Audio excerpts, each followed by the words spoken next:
Hey everyone, this is Arun Kamath from Beyond Salvation, and you're listening to Channa Channa Channa podcast. Hi guys, this is John from Beyond Salvation, and you are checking out the Channa Channa Channa podcast.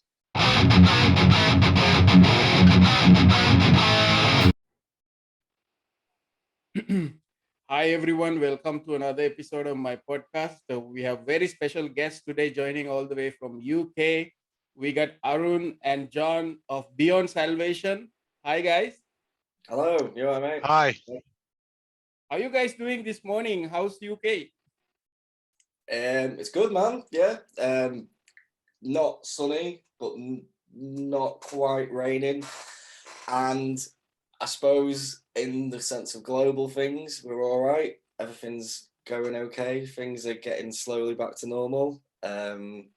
So yeah, gotta stay positive. I think it's in a good place. Right. So I've been listening in the news that UK has sort of opened up a lot more, right? These couple of weeks. So you guys are less restrictions and live music is also started now, right? Simple answer is yeah, that's the case. Whether it was the right thing to do is obviously up for debate. But I think it's getting to the point where people just gonna have to learn to live with it and crack on. So yeah, is the easy answer. So but yeah, as I said, compared to this time last year, we're in a much better place. So right. Arun, how are you? I see your guitars on the background. I think you place your camera very strategically so I can see all the guitars. that was deliberate. Yeah, I'm. So we've got a very important. I'm sure it'll come up later, but we've got a very important thing coming up next week. So my morning today is going to be kind of getting ready for that. Practicing, but getting all the instruments ready. So I thought do the interview in my home studio here, and then you're definitely winning. I have one, and I have too many to be completely honest. Right. I have two guitars also, but one of my guitars my son started playing, so he took it from me now. So I only have one. What say, Rune? Look, it's back. Oh wow, yeah. That one's been away getting repaired for a little while, hasn't it? Yes. So yeah, I did wonder about that. So yeah, good. Right. Nice.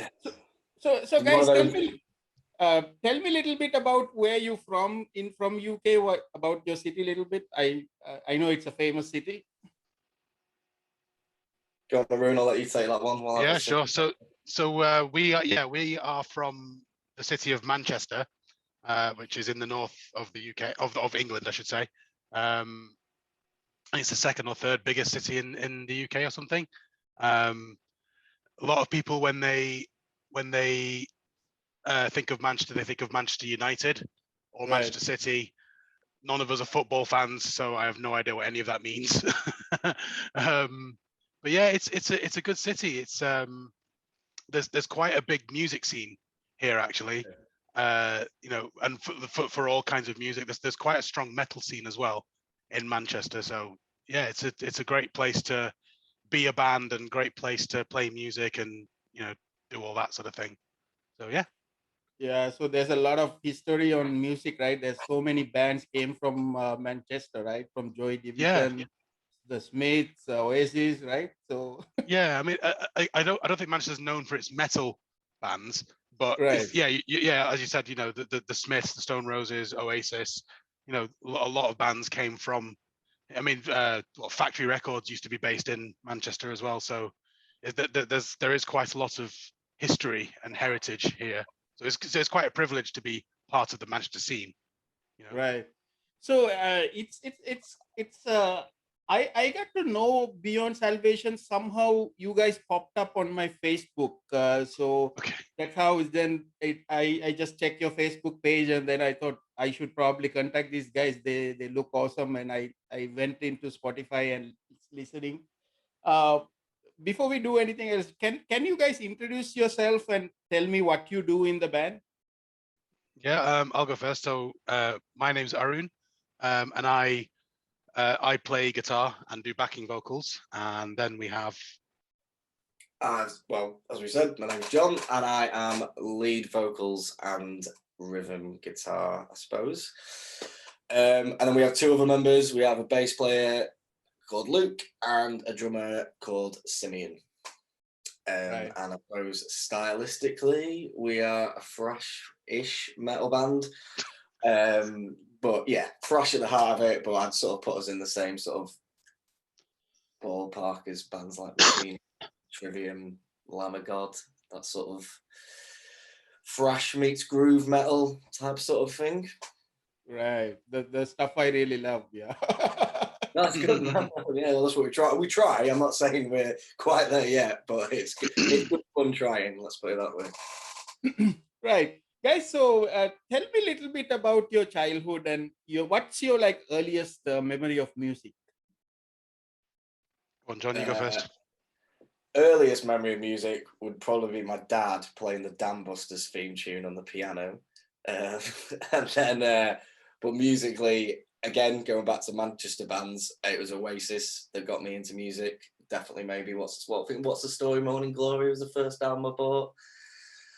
So guitar music, and then fast forwarding from that, it's all the new metal bands like Korn and Deftones. And as soon as I got into that, the rest is history, just trying to find heavier and harder and faster stuff until I'm still trying to be a rock star at 35, 36 even. So yeah, there we go. Right. How about you? Yeah, it was fairly similar journey for me. I don't know what my earliest memory of music is. It'll probably be with my parents in the car going somewhere and hearing. I mean, they would listen to a lot of Indian music, and so it was that. But then, my sister was always learning instruments, learning musical instruments, and she's a few years older than me, so I'd kind of try and copy it. But then, I kind of started playing music when I was quite young and listening to it as well. What got me into guitar, I guess, was the same. It was actually Oasis and I guess maybe Blur and things like that that got me into playing guitar. But then I kind of found Nirvana and Green Day and the sort of grunge and pop punk thing. But I was always searching for like darker, heavier, faster. And somehow, while I was listening to Nirvana and Green Day, someone said, "Oh, listen to Metallica," and then listen to Pantera, like kind of straight away. And I was like, and so I listened to them and I was like, oh my God, so kind of got into metal quite quickly. So a lot of my friends did what John did, and kind of went into the new metal thing. I went more into like Metallica, Pantera, Slayer, that sort of thing, but then kind of met them at new metal a bit later. And then, yeah, just, like, but my love for music and my love for playing the guitar kind of went so in parallel and so together that it was just a natural fit. I started playing in bands when I was like 12, and I'm 35 now. So I, much like John, I'm still trying to be a rock star 23 years later. So right. Yeah, I remember that era when all the Britpop was the biggest thing in the world, because I am actually from Sri Lanka, Arun, so I was back in Colombo. So okay, so I used to have that Oasis tapes, and then Blur, Park Life, and all this, and then Prodigy came up, and there was a lot of good music back in the day. Talking about Oasis, is Liam and Noel talking now, or they're not talking? I think they're just insulting each other online. I think that's about the extent of it. I don't think they actually talk to each other. Right. So what are the bands you guys performed before actually settling with Beyond Salvation? Tell me a little bit about those bands. Yeah. Well, how long you got with Arun? Well, for me, go on, John. Mine's quicker in it. So I played in metal bands and stuff from like 16, and then in my 20s, I sort of got more into playing in bands like Foo Fighters and Muse, and then I was doing like singer-songwriter stuff, like my mid-20s. Still listening to loads of metal, and then I was a bit like, why am I listening to like Sylosis and Slayer, and I can't seem to play it anymore? So I started taking guitar lessons again, and then just as I was about to get married, I saw an advert in the local paper for joining Beyond Salvation, basically at the point that it was at, and I thought, oh, sod it, let's go for it. and that was 7 years ago in February, so 6.5 years ago. And then yeah, I've just been in this ever since. But Arun, he's dabbled a little bit more than me. My journey is a lot longer. It's so I started playing in bands, like I said, when I was 12. That was kind of like sort of pop punk, well, sort of indie rock / pop punk sort of thing. And then yeah, I'm just looking at I've got a wall over here which has got all the artworks for all the records that I've ever done, and there's 1, 2, 3, 4, 5, 6, 7 other things. So I've been in lots of bands over the years. I'm not going to sit and detail them all, but they've all been either sort of rock or some sort of metal, whether it's kind of thrash metal or groove or sort of more melodic stuff, and you know, that sort of thing. In terms of joining Beyond Salvation, so I think it was August. Well, I'll cut the story down a little bit. I think August 2017 or September 2017. I think John asked me to join. At the time, I had other stuff going on, so I couldn't really do it. And then a couple of months later, I was kind of like, oh God, I really should have joined that band. Damn it! But then in January of 2018, wasn't it? It sort of came about that the spot was available again. And so I said, well, you know, I'll come and help you guys out with gigs for a little while. And so I turned up to the first rehearsal, second rehearsal, and I was like, I really like this band. This is great. So I've been in Beyond Salvation since January or February 2018, I think. So that's what, 3.5. Before, yeah, because it was my birthday, wasn't it? Your first practice. Yes, so, it was January, yeah. So 4 years next January. Yeah, so it's 3.5 years at this point that I've been in Beyond Salvation. Right. So Arun, I mean, you mentioned you were in so many different bands before. Yeah. What's different from Beyond Salvation? Well, the main thing is one of the things I've always wanted to do in my time as a musician is play really heavy, like thrash style metal in standard tuning, and I never did that until it got to Beyond Salvation. So now, you know, I play. I mean, but one of my favorite bands of all time is Stylistically, and I've always wanted to play music inspired and sort of, you know, inspired by that, and I never really got to do it until I joined Beyond Salvation. And then, like, you know, it's, I suppose also, I mean, in the other bands I've often been someone else's guitar player, you know, whereas now it's like me and John work really well together, and we write lots of music together, and I've got that kind of like songwriting partnership. So that's what I've been looking for 20 something years, and I finally found it. So yeah, that's what I really like about Beyond. Right. So I think we earlier sort of discussed that where Beyond Salvation fits. So you're sort of trying to do thrash and groove metal, something there. But I know that you also did a little bit of like death metal inspired as well, right? Some of your stuff. Yeah. I mean, I'd say so. I mean, I mainly listen to like death metal, so I think I'd probably listen to stuff that's heavier than us. And I don't think anything's really forced or contrived when we write anything. It's just like quite natural. We write a lot, so I think those influences are just quite happen quite naturally. So I suppose there's certain songs and certain riffs are definitely more on the death metal side of things, but yeah, I think everything's quite natural. I don't think I could really write anything else. That's probably why I'm only in one band, because if I did anything else, it would just sound like Beyond Salvation again, and I'd probably end up asking Arun to play guitar on it anyhow, so then it would be so yeah, like I said, loads of, you know, like at the moment, you know, I'm listening to a lot of bands like Ingested and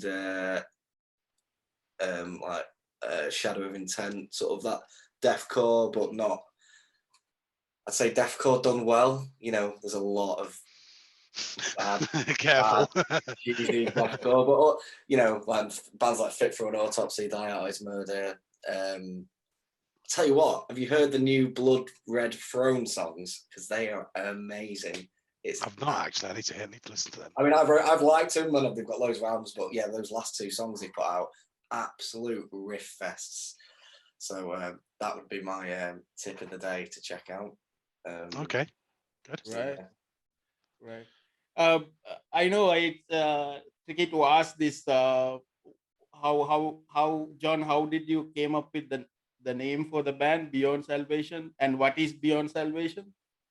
Well, it wasn't me. It was like I said. When I joined, I didn't.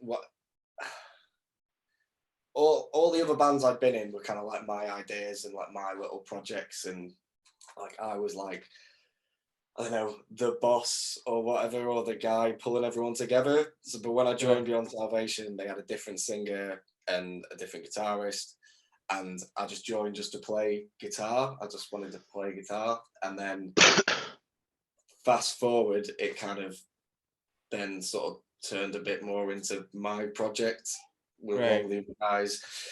Fortunately, Arun's stepping in. I feel like it's like we're sort of splitting the duties now, which is lovely. So it's just a bit more of a partnership. And so when I joined, the band was called Beyond Salvation, and I believe it was Sim that came up with it. And I don't know, what I find weird is, I know when I asked them, they said it was something to do with the Deicide song Beyond Salvation. Right. But what I don't understand about that is Sim only really listens to Slipknot, Lamb of God, and Sylosis. So I don't understand how he'd know about Deicide song Beyond Salvation. Because it's you did say that the other day, and I was like, Sim doesn't know what Deicide is. So yeah, and now I keep getting asked this question, and so I think I need to go back and double check. But yeah, it doesn't have any grand meaning, and yeah, that's it really. Yeah, right. I should maybe just come up with a story, shouldn't I? Like, one of us was on the point of no return, and we felt like we were beyond salvation, and that's where we got the name.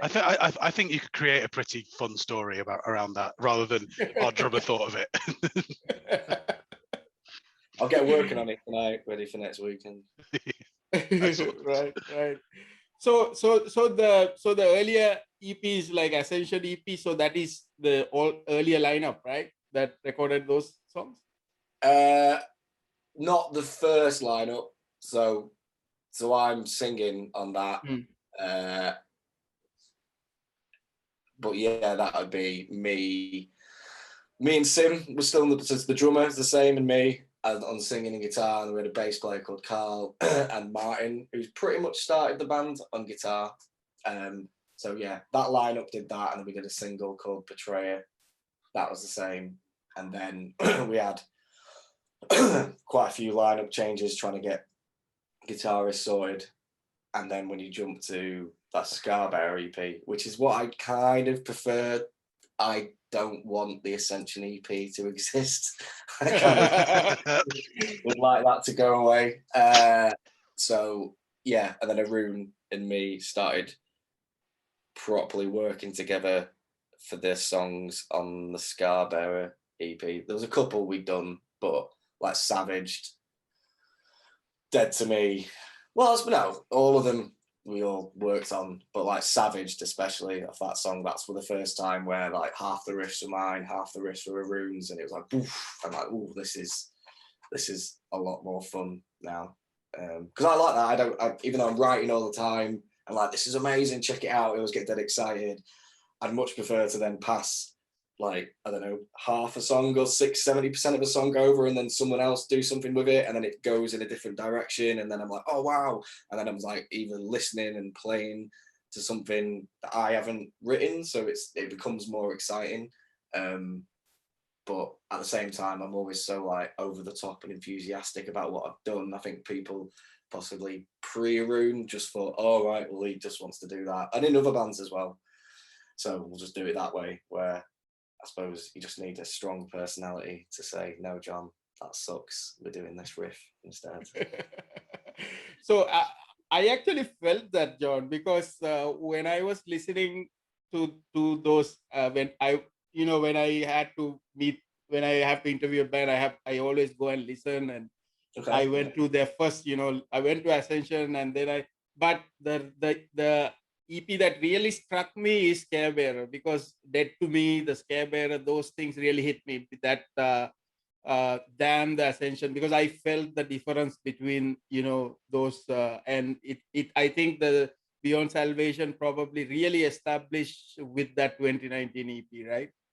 Yeah, and I'd agree. That's cool to hear. I mean, I think there's a few factors, like I would say the main one being Arun and the lineup, and we'd been playing not ages together. Like I'd been so keen to get more music out that as soon as Arun joined, it was like, I was like, even if I was just like, we're doing a new EP, like you're tracking all the guitars, we'll got these songs. But at the same time, anything we've released up until now, I've mixed and mixed it. So I hope everything sounds better as we go along, because obviously not only are we like practicing our songwriting and our playing, I've been practicing on like the technical production, on music, the recording side of it.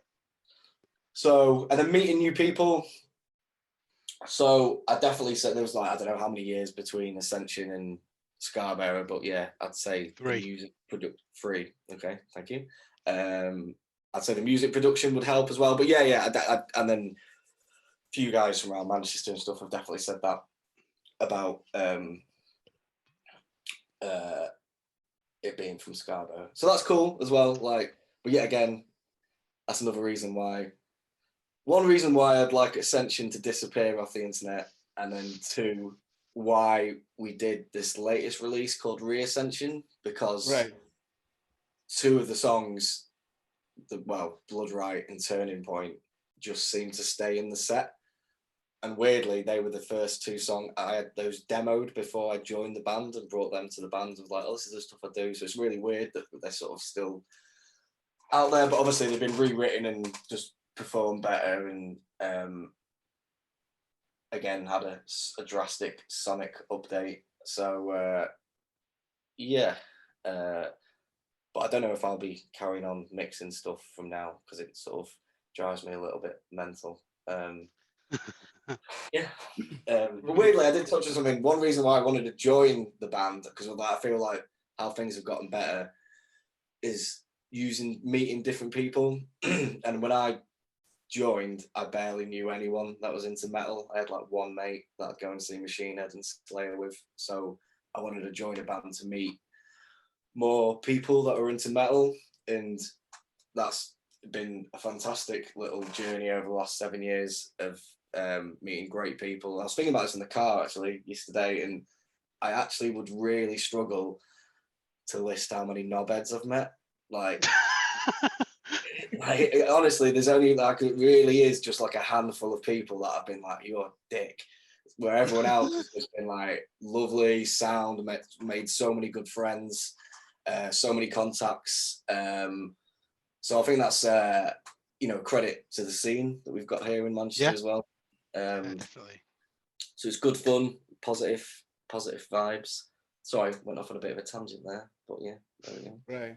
Yeah. So the Reascension, Arun, how is it like, reworking these songs that was like previously released and maybe somebody else wrote, reworking and releasing? It was cool actually, because so as John said on Scarbearer, we were working on music together, and with some of the songs were written together, and with the singles from 2020, again, that was very much sort of a team effort. But it's quite nice to have an input on these older songs, which had existed, had been released, 2 years before I joined the band, and even people in the scene were like, people in the scene really like those songs as well. And they said, oh yeah, that Blood Right Turning Point, they're great songs. And because we keep playing them live, people, they seem to get a good reaction, and it sort of felt right to go, well, okay, the way we play them now is quite different to how they were released. Let's kind of bring those two songs into the modern era of Beyond Salvation. So, you know, we had tweaked quite. There's, I mean, if you listen to, I did it just the other day actually, where I listened to the old version of Blood Right and then the new version of Blood Right, and then the old version of Turning Point and the new version of Turning Point, and it is quite drastic, the difference between them. But it's quite nice to have that kind of input. I mean, I didn't think I did too much on it. I mean, I did the solo, and there was maybe a couple of riffs here and there that I sort of worked on. But it was nice to record this, you know. So I recorded the guitars with John's help, obviously. So it was nice to sort of track those songs and, you know, like have my sort of touch on them. It's really cool. And again, they seem to have had a good reception, and people seem to like the fact that we've done it. And I've had a couple of people say to me like, oh, you know, I really like this new version. It sounds better, or it is better, or whatever it is. So no discredit to the old versions, like they're great, but you know, it's nice to have had an impact on classic Beyond Salvation, I would say. Yeah, and I also felt that you brought those songs to 2021. Like, yes, that's what I felt when I was listening to the new version. So one thing that I really loved about the Beyond Salvation, John, is the EP or the EP artworks. I know that you're behind those artworks, right? You're creating those artworks. Yeah, that's all me. So I'm a designer by day, I suppose.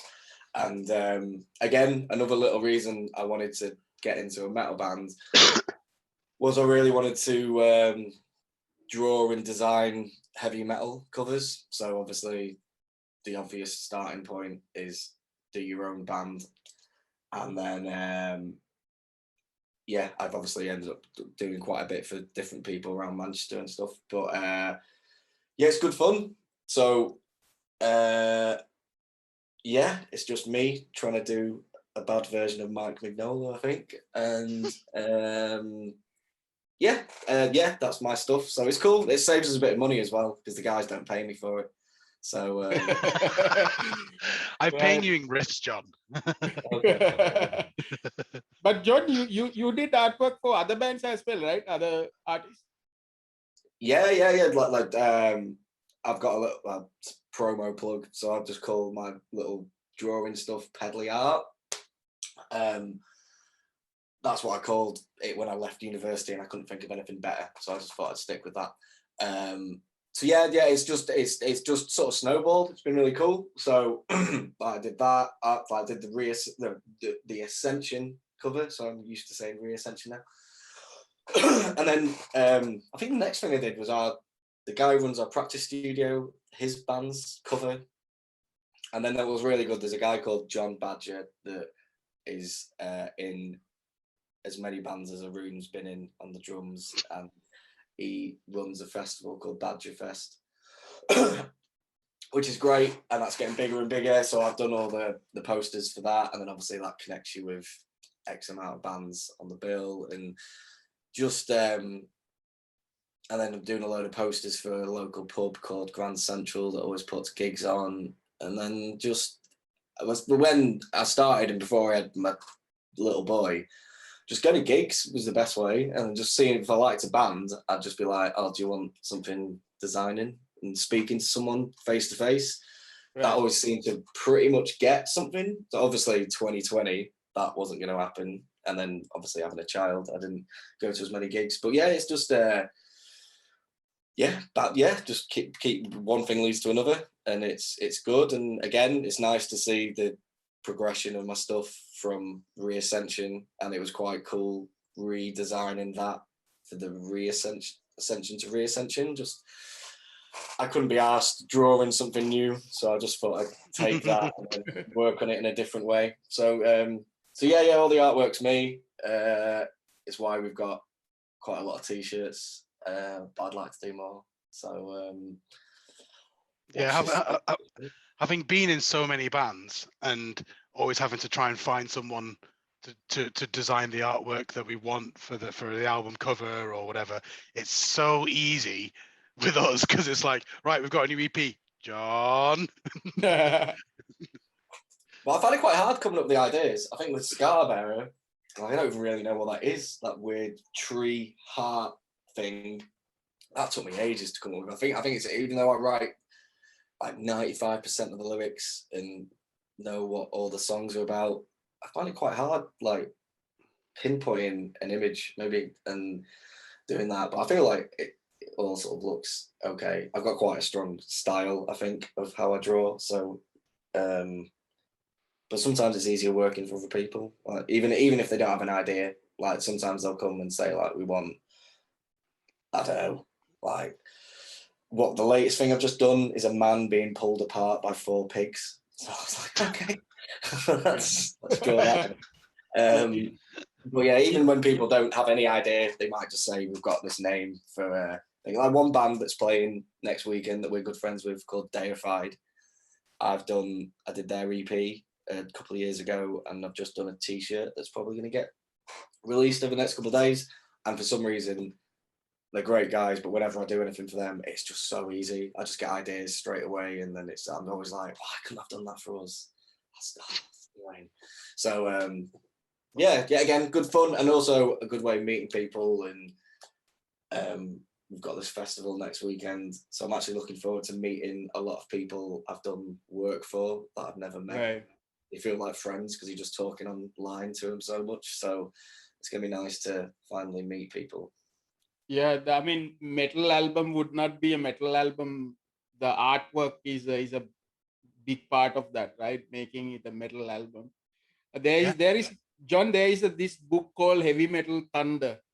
Heavy Metal Thunder. It's like all the greatest album covers. They compile it in one book. So cool.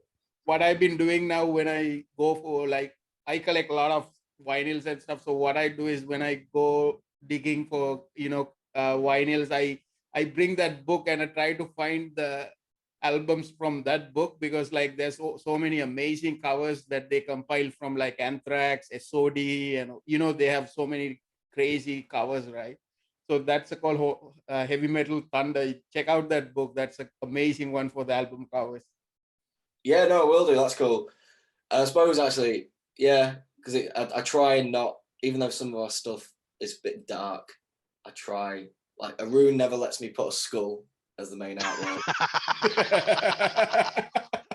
Right, so this is actually, you know what, I think I've just worked it out. This is why it takes me so long to come up with something, right? So Arun never lets me use a skull, and Sim is Christian, and so doesn't want any like satanic or devil based, or basically any anti-religious themes within the songs or the artwork, which I am fine with. I think that's cool. It helps to sort of push down a fairly unique directory. So as a metal cover, I can't do anything with Satan on it, and I can't use a skull. So yeah, I've got to think outside the box a little bit. But look at the album. But look at the covers that we've generated. They're great. So Yeah. So I don't know. So with the this 2020 pandemic and stuff. So when did you guys perform live last before the pandemic? Like, or were you able to play during the pandemic? So yeah, the last gig before the pandemic kicked off, the last gig that we had was January I think it was the 19th. Yeah, it was in January 2020. And it was a gig in Manchester at a venue called the Bread Shed, which is quite a good venue for the local scene. What it actually was like a battle of the bands competition to win. So it was one of the heats to progress to the next round, and then there was going to be a series of gigs, and then quarterfinal, semi-final. Anyway, this gig was that, and weirdly it was actually one of the best, if not the best gig we had ever played to that point. It was I don't know what it was. It's just the sound was great. There was a good crowd. We played really, really well. It was just brilliant. It was absolutely brilliant fun. We were on first, which was kind of weird, but I think maybe that meant we had all the time to set up, so that was fine. Anyway, so that was January 2020, I should say. And we did have quite a few gigs booked for the rest of 2020, but of course, March happened and then everything stopped.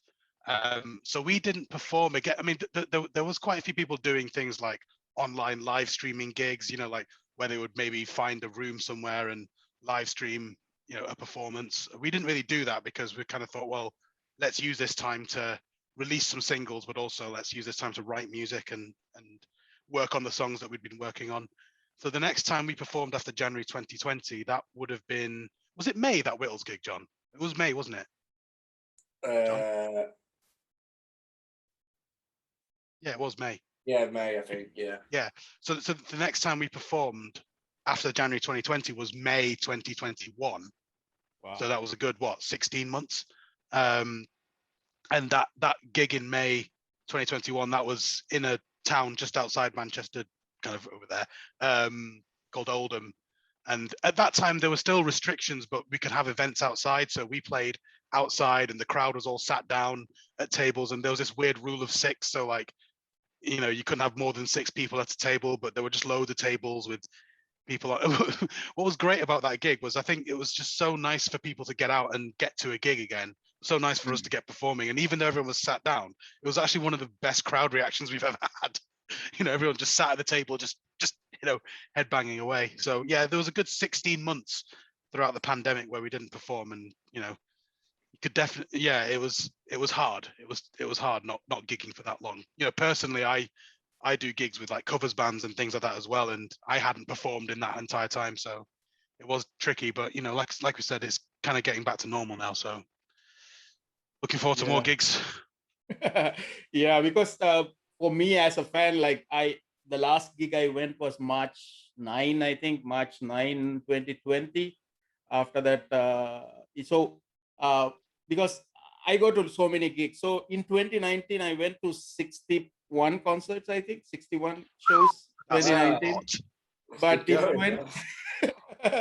in 2020, I went only to 8 concerts because that's the only thing. Everything else got cancelled because I was supposed to go to Iron Maiden, Slipknot, Mayhem, and all these concerts. Everything got cancelled. And actually, that's the reason I actually started this podcast also, because I was, there was nothing else to do.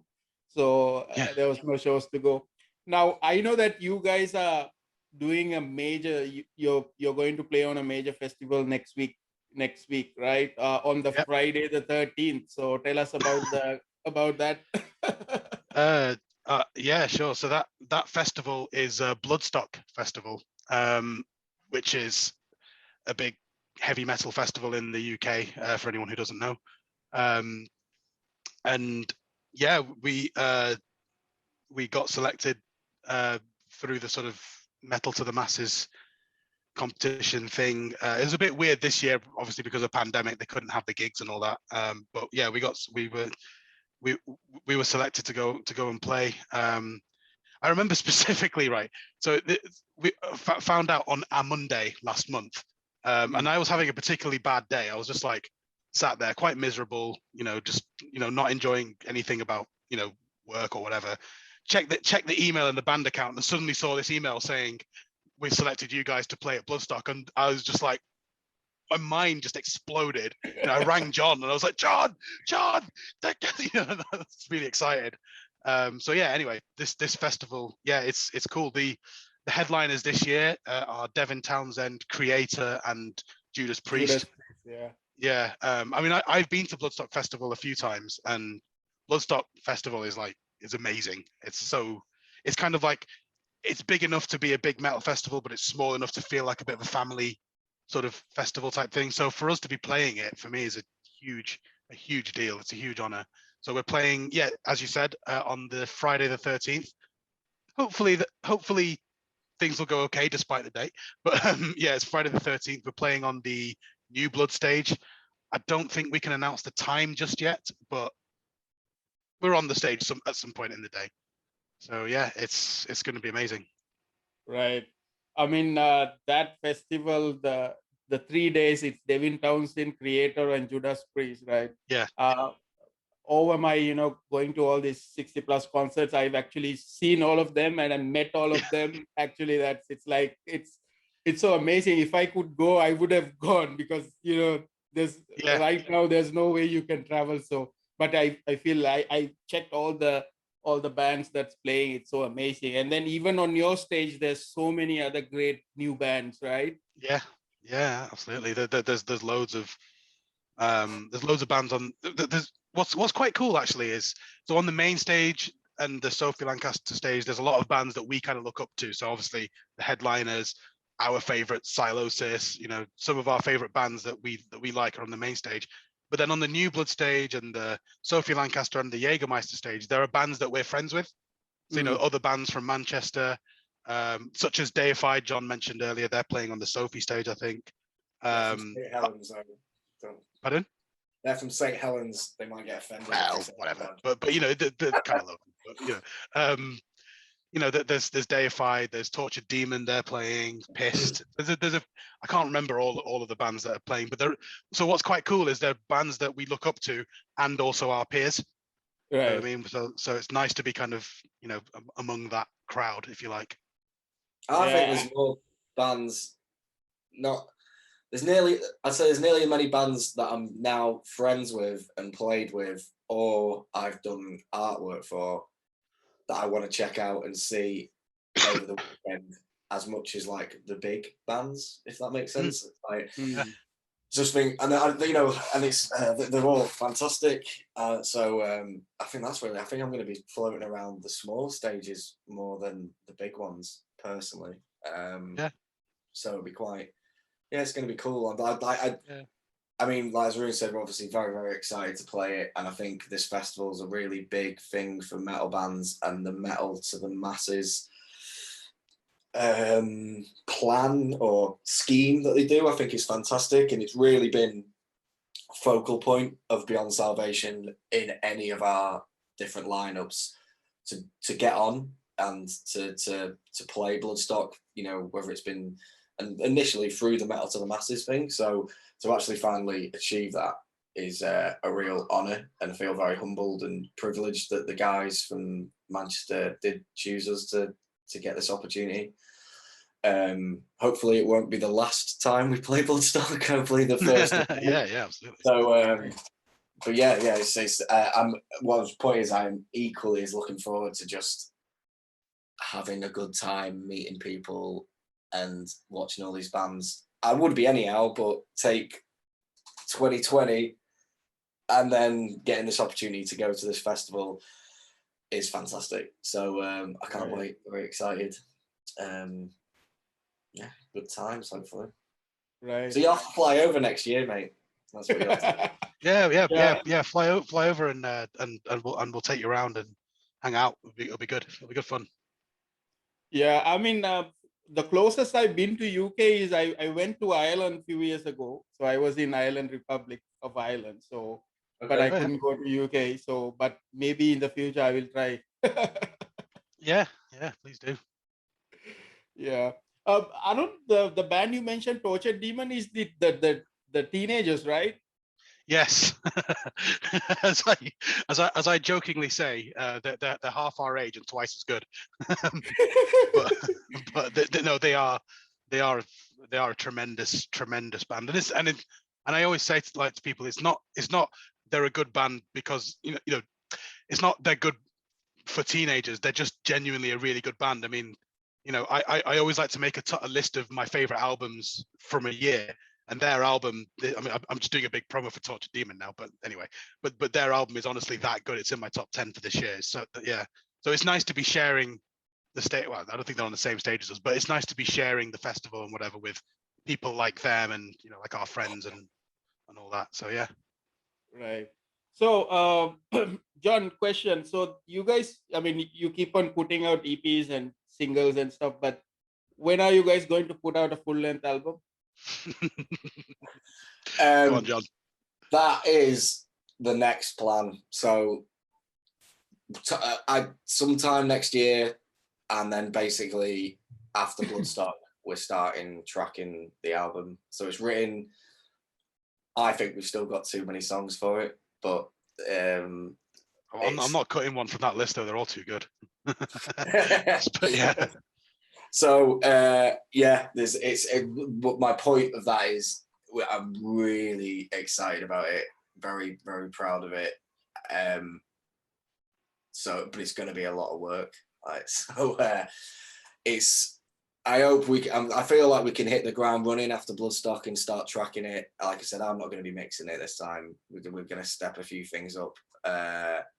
So it's just a case of getting it done, really. And working with all these different people we've met over the years. I think it's time to put it out. So it's all going to be new stuff. Yes. Yeah, it's just everything we've done, but better. Like that whole like the heavier parts are heavy and the melodic parts are more melodic. It's that. It's going to be great. So I hope we can, gigs continue and then we can get it out. Hopefully maybe first half of next year, and then just really show people what we're about. I'm going to be spending basically after Bloodstock, I'm going to be spending a lot of time in here recording, I think, aren't I? So yeah, it's going to be a lot of hours and sessions. But yeah, to answer your question, Channa, next year we're going to put an album out. Wow, nice. Looking forward to that, guys. Cool. So, what's your message to the people who support you, listen to your music, and also the people who will watch this video? What's your message to them? I would say, well, thank you so much for the support. Please keep listening to us, sharing our music with your friends, and sharing it wider. Share all of our socials page, share our music pages. Thanks so much for the support, and hope to see you at some gigs in the future. So yeah, just thanks for the support, really. Have you got anything to add to that, John? I'd say it's pretty much bang on. But also, if you do come to a gig, make sure you come and say hello. We're very lovely, and it's lovely meeting people. And it's especially over the last couple of years, it's getting to the point where people are following us and liking us that I don't know. So it's cool just constantly meeting new people and seeing what other people are into, and just spreading the good word of heavy metal and riffs is fantastic. Right. Definitely. Right. John, Arun, anybody you want to shout out to? What's awkward about this is there's so many people that I always feel like we might miss anyone. That's so I think, for the sake of this, should we zone in on the people that have helped us with the opportunity for Bloodstock, as that is what is. Yeah, go on, John. So there's a fantastic group on Facebook as well called the 0161 Manchester. Oh my God, I should know this. What's the full name? Behind the logo. Is it Manchester Metal Underground Community or something like that? We fucked that up, haven't we?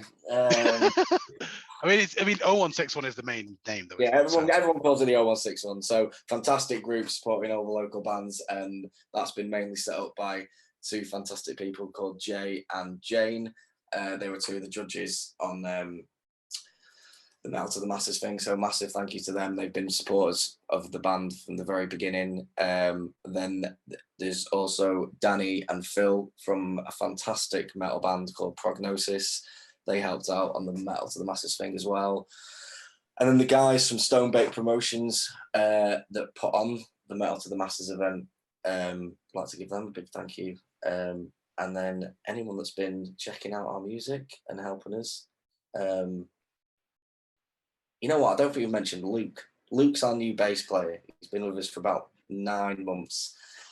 He's a teenager as well, so he makes me feel old. But yeah, he's a fantastic chap and brought a lot of positivity and greatness to the band in terms of playing and ideas and stage presence. So it's cool for him to join, and then we can, take us all to Bloodstock next week.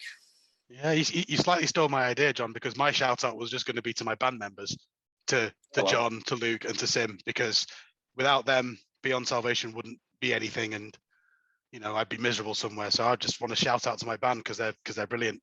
Thank you. Right back at you, bud. Oh, see, we do like each other, really. Yeah. So, John, Arun, thanks for, first of all, thanks for accepting my invite to join this podcast. And I really enjoyed. Thank you, man.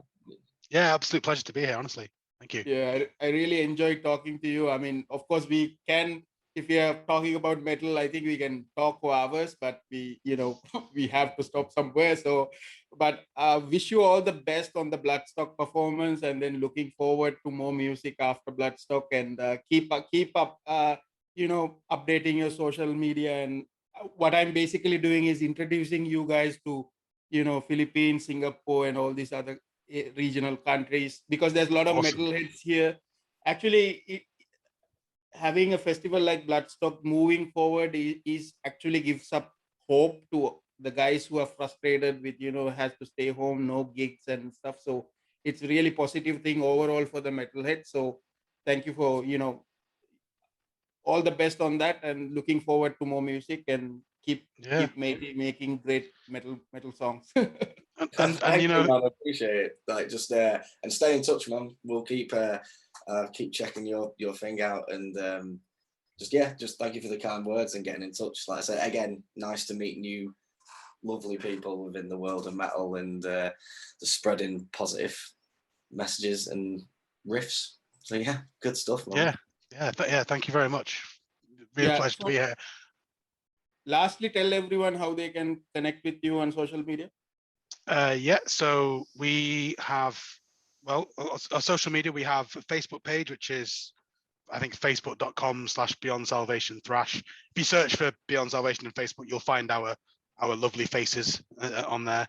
Our Instagram is @Beyond_Salvation_Thrash. And our Twitter is @BS_Thrash_UK. On those, you can just search for Beyond Salvation, you'll find us. And yeah, and obviously all our music is available on all streaming things. So if you use like Spotify, Apple Music, Deezer, Amazon Music, Google, Saavn, whatever. And we have a Bandcamp page if you want to have the files for our music as well. So you can find us online. We should really use some more modern social media like TikTok, but I'm too old. I don't know what TikTok really is. So, but maybe I'll ask Luke to do that, because he's young and he understands that kind of thing. So, but yeah, Instagram, Facebook, Twitter, and all music streaming services, and Bandcamp. So yeah, check us out, and thank you so much. I actually posted a post in TikTok about you guys coming on the podcast. So it's so basically. Yeah, I think I saw that on the Instagram story, and I was like, okay, cool. I don't know what TikTok is, but all right, fine.